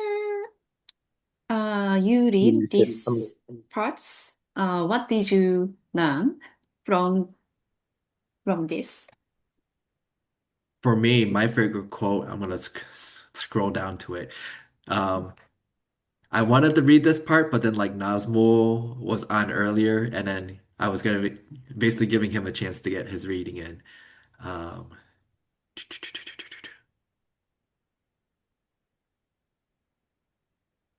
do do. A foolish consistency is the hobgoblin of little minds, adored by little statesmen and philosophers and divines. With consistency, a great soul has simply nothing to do. He may as well concern himself with his shadow on the wall. Speak what you think now with hard words, or technically, let's see, where did it go? I thought I had the book somewhere. Oh, it's right here. Or according to this, it technically should be uh, if you would be a man, speak today what you think today in words as hard as cannonballs. Um, so not necessarily just think now in hard words, but like so hard that it's like cannonballs, right? Though it contradicts everything you said today. Or actually, sorry, in hard words, and tomorrow speak what tomorrow thinks in hard words again, though it contradicts everything you said today. Let's see. And then, so you shall be sure to be misunderstood. It is so bad, then, to be misunderstood. Pythagoras was misunderstood, and Socrates, and Jesus, and Luther, and Copernicus, and Galileo, and Newton, and every pure and wise spirit that ever took flesh. To be great is to be misunderstood, right? So this idea, right, is you speak right now with what you know, and then tomorrow or in the future, you may speak of something that contradicted what you had spoken in the past. And this is okay because you know what you know now, so you can only speak to what you know now. So in the future, whatever you know in the future, you speak to what you know in the future. And even if it contradicts with what you said in the past, ideally that just means that you now learn something and that you've grown. Because it's absurd to think that you're going to be consistent throughout your whole life. It's like saying like, hey, I'm a 5-year-old baby. I know calculus. So that by the time I hit 18, I still know the same calculus. And then by the time I'm 44, I still know the same calculus. That's not how that works. You're not going to know calculus at 5, normally speaking. By the time you hit 18, ideally, you may have taken calculus. So you would learn calculus, and that might be fine. And by the time you're 44, you you might not have been using calculus at all. So you forgot calculus. It might be absurd to remember your calculus by that point. Life isn't not going to be consistent like that, and it's fine. It's fine to not be consistent because it shows that there's changes in your life. Otherwise, if you try to act in a way such that you're outwardly consistent in the eyes of society all the time, you're not going to do anything. Because anything you do, maybe in the future, you would find that what you're doing in the future may contradict what you're doing now. And it's not going to be consistent anymore. So what do you do to maintain consistency? You do nothing. That's it. But if you do it that, if you just do nothing, what would you have accomplished? Nothing. So this thing about worrying about what other people think. Why? Why worry about what other people think at this point? Because if you worry about what other people think, how the hell are you going to live? You see? So like this is like that paragraph, that part is my favorite because to me, I feel like why should I really conform or oblige by many things, or why should I care what other people think sometimes? There, obviously, within context, sure, it's okay to conform because if you're within a different construct and you're participating in that, then yes, you should conform, especially if it's not really yours, right? It's the idea of like if you go to someone's house, you're not going to make up your own rules in someone's house. It's their house, their rules, right? If you don't like it, don't go to their house. Go somewhere else, right? It's not that hard. So then this applies to other things that's similar to that. So let's say like you now are hired by a particular company, but then you don't like what they do. Why did you even try to apply to this company to begin with? Right? Because through the application process, not only are you interviewing or not or are they interviewing you, you're interviewing them to try to see if you match up with them. If your ideals match, if what they do match with what you would like to do, right? And if it doesn't match, then don't work there, right? Go somewhere else. There's other places you can work where like at some point your ideals may match, and if it doesn't work out at that way at all, make your own company, make your own business, do it yourself, right? Like there, this is why like when asking around, like, do you think self-reliance is applicable to modern day?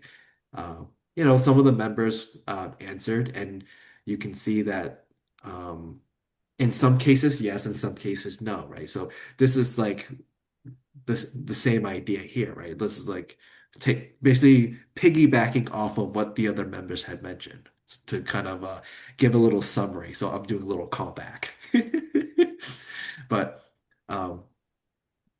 you can kind of see that like not everything's going to be self-reliant, but like it's good to be aware of your own powers and to be able to trust in yourself.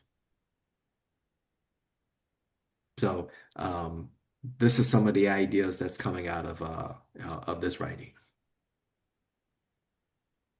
Thank you. Yeah, you're welcome. Okay, so I think I've gone through a whole bunch or enough of this, right? Does anybody have any particular thoughts or questions that they would want to delve into? So, thank you everybody for joining my International English Cafe meeting. This was mostly about reading, but then you can kind of see how important self-reliance is because sometimes it might be okay to go with the crowd, but sometimes it might be okay just to do your own thing. Because if, let's say, the crowd wants to jump off a cliff, maybe you don't want to jump off the cliff with them. Or maybe there is a reason why for that for them to jump off the cliff. So that's why you so that's why you might want to jump off the cliff too. Who knows? Maybe like you're all at by a cliff and then there's a whole bunch of zombies like closing in on you. Do you want to jump off the cliff by then? Maybe. Right? So you never know. So how it like some of this may be applicable to society where you may want to not conform because sometimes it's probably better not to listen to other people and stick to your own guts, to stick to your own intuition, uh, because sometimes whatever works for you actually works for you, and maybe you don't need to listen to other people.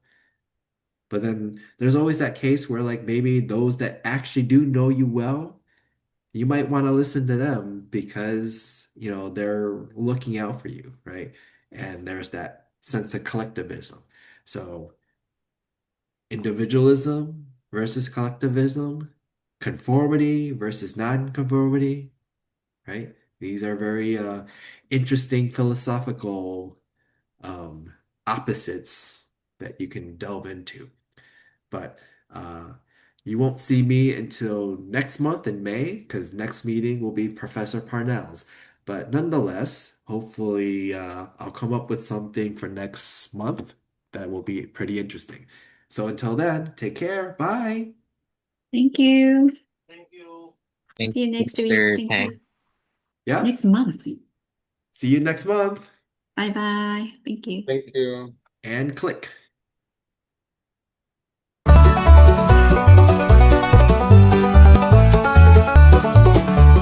Words collide like fiddles hum, every accent's welcome some.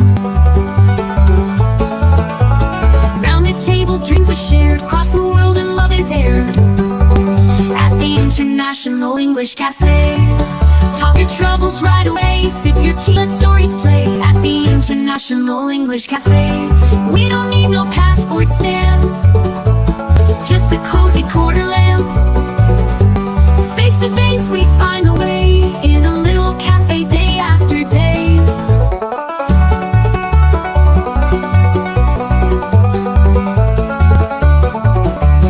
Maps and charts might trace the globe, but here we spin our own wardrobe. Patchwork lives with thread we weave, stories told when you believe. At the International English Cafe, words align like fiddles hum. At the International English Cafe, words collide like fiddles hum, every accent's welcome some. Round a table, dreams are shared, across the world and love is aired. Our love is aired, across the world and love is aired. Across the world and love is aired. English Cafe, we don't need no passport stamp, just a cozy quarter lamp. Face to face we find the way, in a little cafe day after day.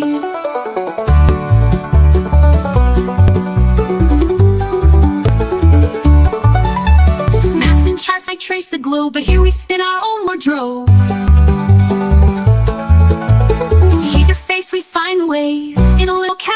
day after day after day.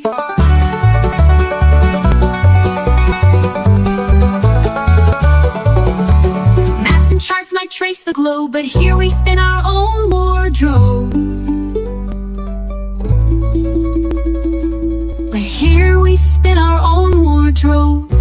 But here we spin our own wardrobe. Patchwork little cafe day. Maps and charts might trace the globe.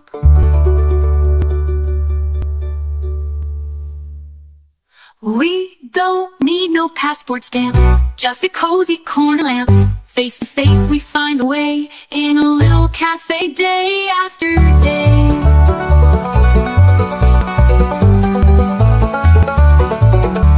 Maps and charts might trace the globe, but here we spin our own wardrobe. But here we spin our own wardrobe. Patchwork lives with thread we weave. Stories told